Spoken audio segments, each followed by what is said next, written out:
அன்றும் இன்றும் இந்திய சினிமாவின் அடையாளமாக திகழ்வது தமிழ் சினிமா. இந்திய மொழிகளில் அதிக அளவில் தமிழ் படங்கள் தயாரிக்கப்படுகிறது. தெலுங்கு, மலையாளம், கன்னடம், இந்தி என பல மொழிகளில் மிகச்சிறந்த நடிகர்கள் தங்கள் மொழியில் ஆதிக்கம் செலுத்தி வந்தாலும் தமிழ் மொழியில் நடிப்பதை பெருமையாகவே கருதுகிறார்கள். ஏனெனில் தமிழ் சினிமாவின் படைப்புலகம் அத்தகையது. காதல், வாழ்வியல், குடும்பம், சமூகம் என பல தளங்களில் உருவாகும் கதைகள் பொழுதுபோக்கு அம்சங்களாக மட்டுமல்லாமல் சமூக மாற்றத்துக்கும் வகை செய்கின்றன. தற்போது பேன் இண்டியா சினிமா அடிப்படையில் சினிமாவுக்கான எல்லைகள் விரிவடைந்திருப்பதால் பல மொழி நடிகர்கள் தமிழ் மொழியில் நடிப்பதற்கு ஆர்வம் தெரிவித்து வருகிறார்கள். குறிப்பாக நிறைய பாலிவுட் நட்சத்திரங்கள் தமிழ் சினிமாவில் நடிக்க ஆரம்பித்துள்ளனர். அவர்களில் சிலர் பற்றிய விவரம். இந்தியாவின் உச்ச நடிகரான அமிதாப் பச்சன் பல ஆண்டுகளுக்கு முன்பாகவே தமிழில் தயாரித்த உல்லாசம் படம் நல்ல வரவேற்பை பெற்றது. சில வருடங்களுக்கு முன் எஸ்.ஜே. சூர்யாவுடன் உயர்ந்த மனிதன் படத்தில் நடிக்க இருப்பதாக அறிவித்தனர்.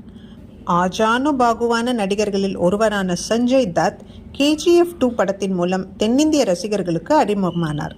விஜயின் லியோ படத்தில் முக்கிய கதாபாத்திரத்தில் நடித்துள்ளார். இந்திய சினிமாவின் ஆகச்சிறந்த நடிகர்களில் ஒருவரான நானா படேகர் பல ஆண்டுகளுக்கு முன் பொம்மலாட்டம் படத்தில் நடித்து அனைவரின் கவனத்தையும் ஈர்த்தார். ரஜினியின் காலா படத்திலும் வில்லனாக நடித்து ரசிகர்களின் ஏகோபித்த வரவேற்பை பெற்றார். இந்திய சினிமாவில் அதிக சம்பளம் வாங்கும் நடிகர்களில் ஒருவரான அக்ஷய் குமார் 2.0 படத்தில் ரஜினிகாந்துக்கு வில்லனாக நடித்திருந்தார். இவர் தமிழ், இந்தியில் வெளியான கலாட்டா கல்யாணம் படத்திலும் தனுஷுடன் நடித்துள்ளார்.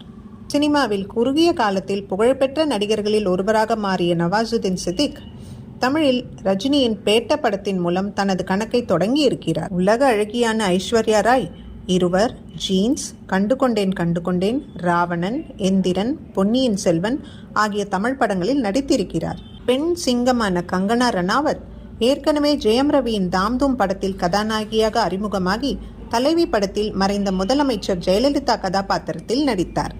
சந்திரமுகி 2 படத்திலும் நடித்துள்ளார். இந்தியில் முன்னணி கதாநாயகியாக இருக்கும் திஷா பத்தானி கங்குவா படத்தில் சூர்யாவுடன் நடித்து வருகிறார்.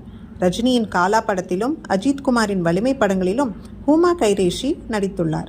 இந்த பட்டியலில் ஜாக்கி ஷ்ராஃப், ஜாயாஜி சிண்டே, அதுல் குல்கர்னி, மனோஜ் பாஜ்பாய், யோக் ஜேபி, தபு, காஜோல், ஷில்பா ஷெட்டி, மல்லிகா ஷராவத் என பலர் உள்ளனர். சினிமாவுக்கு மொழி இல்லை என்பார்கள்.